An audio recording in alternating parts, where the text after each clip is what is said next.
Саламатсыздарбы урматтуу көрүүчүлөр, алдыңыздарда апталык Чоң Алай районунун жаңылыктары.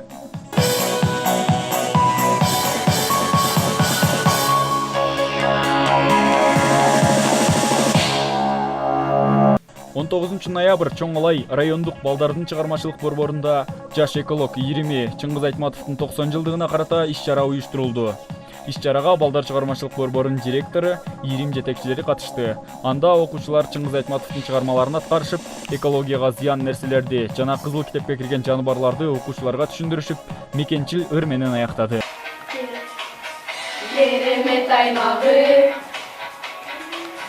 celbirep dursun bayrağı, Buların taşları, buğday seyağı, Kırgızistan'ın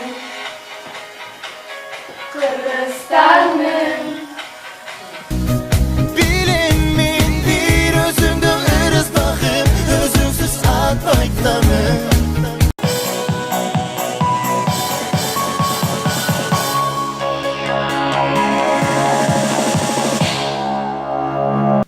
19 ноябрь Ош областына караштуу Чоң Алай райондук балдардын чыгармачылык борборунда Алтын күз аталышындагы сүрөт көргөзмөсү болуп өттү. Анда балдар чыгармачылык борборунун иримине катышкан окуучулар катышып, сүрөт тартышып, кол өнөрчүлүктөрүн көрсөтүштү.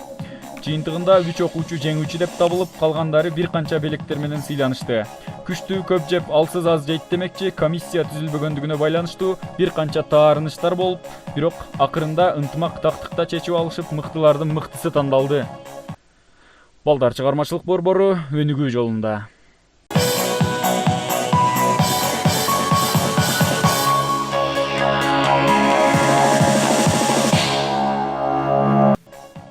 Айткандын оозу жаман, ыйлагандын көзү жаман демекчи, мурунку жаңылыктарыбызда айткандай, Дароот Коргон айылындагы Эсенбай көчөсүндө кыш кирип кар жааса да суу кетүүчү арыктар оңдолууда. Бирок Чоң Алай деген Чоң Алай да суук. Үшүк урганбы, эмне болгон белгисиз. Жаңы эле салынган арыктар упурап түшүп калууда. Чоң Алай айыл аймагынын жергиликтүү депутаттары барбы ушуну айтууга? Же жолдон көзүн кысып көрбөй өтүп кетип жатышабы? Иши кылып аман болушса болду.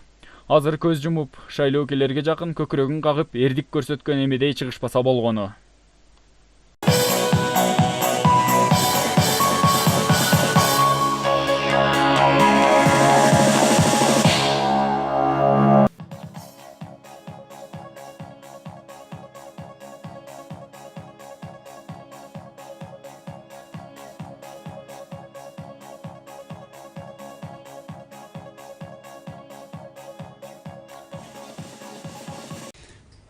Geçe bir misal keltirdim эле да.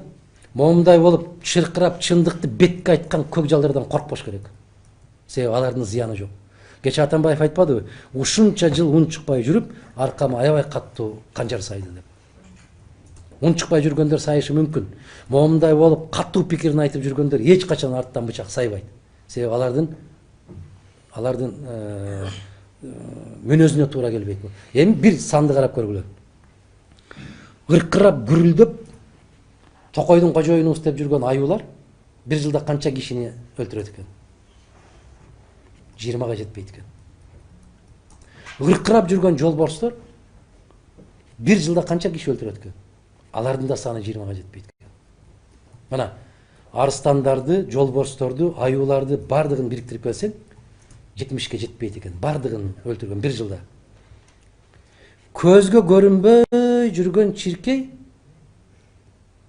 2.700.000 кишини өлтүрөт экен бир жылда. Мына силерге керемет салыштырма. Баягы дүркүрөп чыккан саясатчылардан коркпогула президенттер. Алар эч качан артыңдан бычак сайбайт. Алар андай мыкаачылыкка барбайт.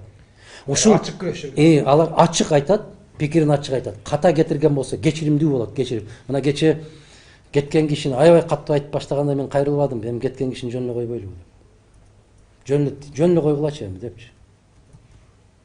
Мына эң коркунучтуусу жаныңда жүргөндөр коркунучтуу. Ызылдап көзүңө көрүнбөй жүрүп алып. Ошол жана чиркей сыяктуу 2.700.000 кишини өлтүрөт экен бир жылда. Байкау, карап көргүлө да. Көзүңө да көрүнбөгөн нерсе да.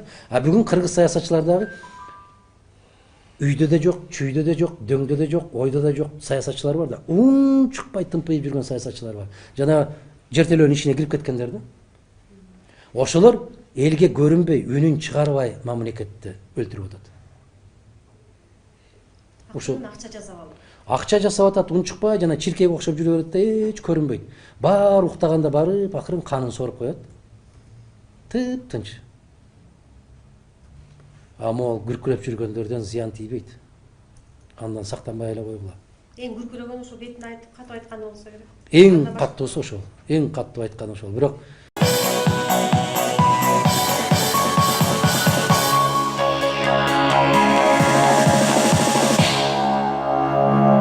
Ушуну менен көрсөтүүбүз соңуна келди. Кененирээк маалыматты чоңолай bchb.kg сайтынан аласыз.